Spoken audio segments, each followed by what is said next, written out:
नाज़रीन, एक बहुत बड़े चमचे ने, एजेंसियों के चमचे ने सारा प्लान एक्सपोज कर दिया है।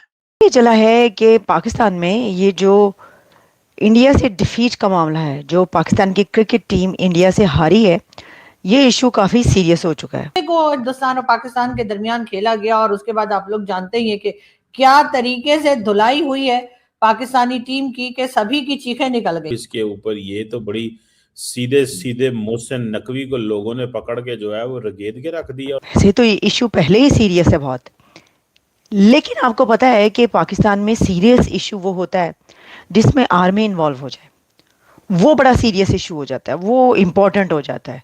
वो पाकिस्तान में बहुत तनकीद है, लोग बड़े गुस्से में हैं। साबिक कप्तान शुएब अख्तर, क्रिकेटर जो है शुएब अख्तर ने कल एक इंडियन मीडिया पे बैठ के ये कह दिया। बात ये है कि अगर आप देखें, दुनिया का सबसे बड़ा क्राइम पता क्या है? दुनिया का सबसे बड़ा क्राइम ये है कि आप इनकॉम्पिटेंट बंदे को बड़ी जॉब दे दें। आप जब इनकॉम्पिटेंट और जाहिल बंदे को आपको बड़ी जॉब दे देंगे ना, वो मुल्क की तबाही उतार देगा, वो किसी भी दायरे की तबाही उतार देगा। अपनी ही गवर्नमेंट की, अपनी हुकूमत की बैंड बजा रहा है। शुएब अख्तर ने मोहसिन नकवी को आड़े हाथों ले लिया। कहानी के पैसे को तरजीह दी जा रही है उसूलों पर, यानी पाकिस्तान को डिस्टेबलाइज करने की कोशिश की जा रही है। पाकिस्तान को अपनी औकात पता चल चुकी होगी कि Pakistan is nothing in front of India. ये मैं नहीं बोल रहा, ये शुएब अख्तर ने बोला और ये हर वो पाकिस्तानी, हर वो एक्स क्रिकेटर इस टाइम रो रहा है बैठ के कि पाकिस्तान की जो शर्मिंदगी वाली शेमफुल डिफीट हुई है इंडिया के अगेंस्ट। यकीन करें भाई, शुएब अख्तर रात को एक इंडियन चैनल के ऊपर बैठा हुआ था, वो बंदा उधर लाइव बैठ के रो रहा था वो बंदा, उस बंदे के आंसू गिर रहे थे, वो बंदा लाइव रो पड़ा है। इन्होंने शुएब अख्तर ने फिर मोहसिन नकवी को भी नहीं छोड़ा, उसने पीछे। लेकिन अब जो भी हो जाए, पाकिस्तान सच पर समझौता नहीं करेगा, इज्जत पर समझौता नहीं करेगा, हक सच की बात करता रहेगा, क्योंकि चाहे जो भी हो जाए पाकिस्तान आलमी साजिशों के आगे अब कभी नहीं झुकेगा। सच्ची बात है, दुख बहुत हुए, पर गली मोहल्ले के बच्चे भी इनसे अच्छा खेलते होंगे यार। एक तो ये सारी बातें मेरे को कर करके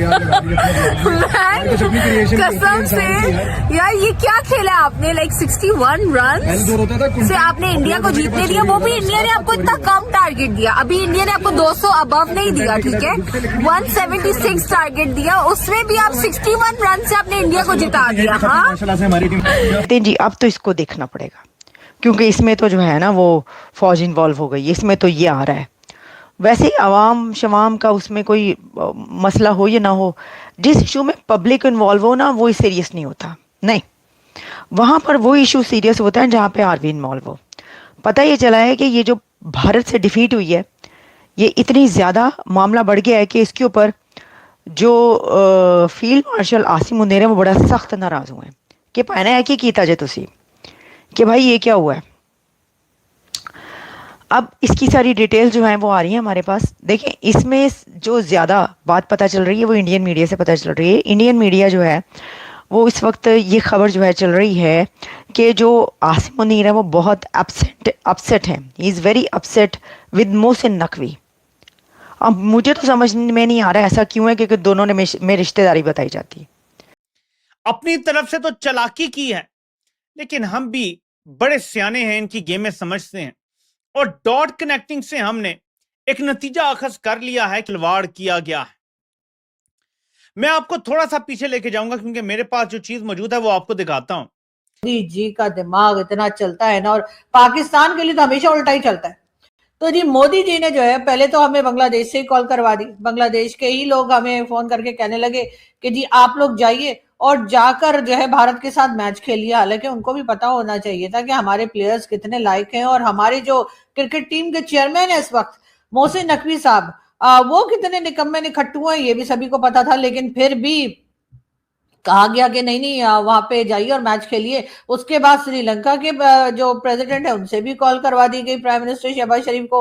मोहसिन नकवी साहब 1-2 दिन पहले ही पहुंच गए, और वहां जाकर मैंने सुना है कि उन्होंने पाकिस्तान की टीम को खूब खिलाया पिलाया। जी हाँ, बर्गर वर्गर और क्या कुछ शवारमा, न जाने क्या कुछ, बिरयानी सब खा पी कर, क्योंकि कई बार हमें इंडियन मीडिया ने भी कहा कि जी मैच से एक दिन पहले इतना कौन खाता है। भाई इसलिए खाया था क्योंकि पता था कि मैच के बाद जूते खाने, तो जूते खाने के लिए उससे पहले कुछ खाना भी तो जरूरी होता है। अब तो आपको पता ही है कि हमारी टीम की जो हालत हुई है, यानी जिस तरह से धोया है। लेकिन बात सारी ये कि ये फिर वही बात आ जाती है कि ये है जी रा की साजिश, ठीक है ना। ये जो अक्सर पाकिस्तानी रॉ को जो रा कहते हैं, मैं उनकी वजह से कह रही हूँ जी, रा की ये साजिश है।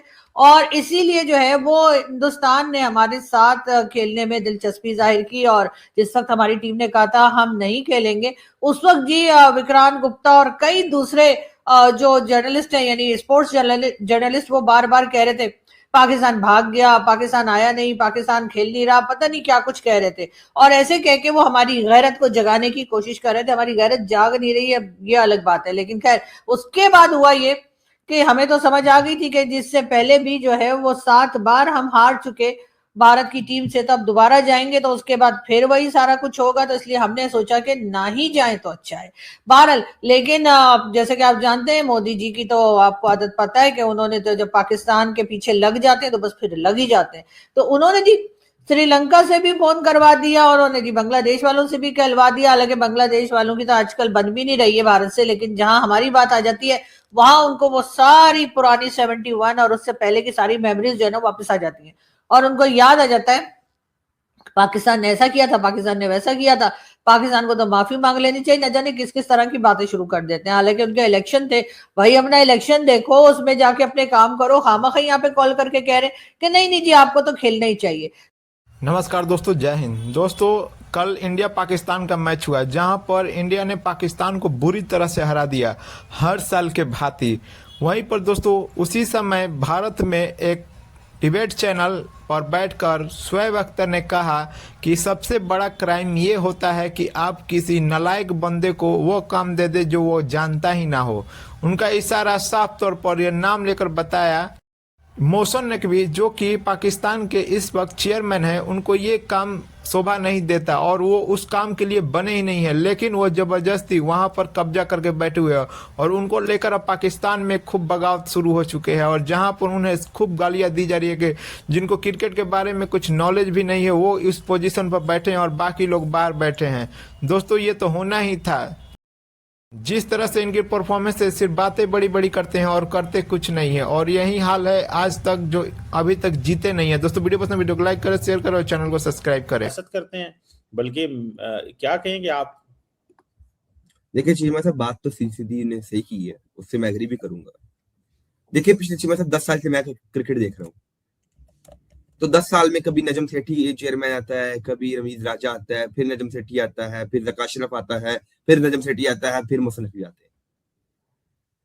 मतलब कि चीमा साहब हमारा तो कभी एक तो चेयरमैन फिक्स ही नहीं हुआ। और अगर मैंने पाकिस्तान क्रिकेट के पीक डेज देखे हैं तो मैंने रमीज राजा चेयरमैन जब था मैंने तब देखे थे। तब भाई पाकिस्तान टीम जो थी ना वो ठीक चल रही थी, अच्छी जा रही थी, परफॉर्मेंस भी देती थी। रमीज राजा को उतारा, उसके बाद आया, कभी किसी ने टीम बदल दी, किसी ने अपने भांजे को रख लिया, किसी ने चाचे को रख लिया, किसी ने चाचे के बेटे को रख लिया। हमारी तो टीम में सिफारिशें पर्चियां बड़ी होती हैं। वो जंबो पैक की सिफारिश आई तो जंबो